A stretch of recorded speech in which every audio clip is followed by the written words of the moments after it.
Stroke பயப்படக்கூடிய வார்த்தைகள் கிடையாது. ஆனால் கண்டிப்பாக ஒரு அவேர்னஸ் இருக்க வேண்டிய ஒரு முக்கியமான வார்த்தை அது.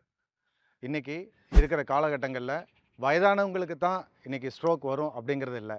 நிறைய மிடில் ஏஜ் யங்ஸ்டர்ஸ் எல்லாத்துக்குமே இன்றைக்கி ஸ்ட்ரோக் வருது. அதுக்கு போதிய உடற்பயிற்சி, உணவு கட்டுப்பாடு, இந்த மாதிரி நிறைய விஷயங்கள் நீங்கள் தெரிஞ்சு வச்சுருப்பீங்க. ஆனால் யாருமே அதை டே டு டே லைஃப்பில் இம்ப்ளிமெண்ட் பண்ணுறதில்ல. இன்றைக்கி ஒரு ஹாஸ்பிட்டலில் ஒரு ஐசியூலேருந்து ஸ்டெப் டவுன் ஐசியூ இல்லை ரூமுக்கு அவங்க டிஸ்சார்ஜ் ஆகி வீட்டுக்கு வர்றப்போ ஒரு ஹாஸ்பிட்டலில் என்ன கேர் கிடச்சிச்சோ அதே கேர் வீட்டில் கிடைக்கிற மாதிரி ICU setup at home nursing station health care private limited கடந்த 13 வருடங்களாக நாங்கள் பண்ணிகிட்ருக்கோம். ஃபிசியோதெரப்பி, டாக்டர் விசிட், ஒரு பேஷண்ட்டுக்கு தேவையான 24/7 எக்ஸ்க்ளூசிவ் ஐசியூ நர்சிங் சப்போர்ட் எல்லாமே பண்ணுறோம். நாங்கள் நர்சிங் ஸ்டேஷன், நர்சிங் தான் எங்கள் பேஷன்.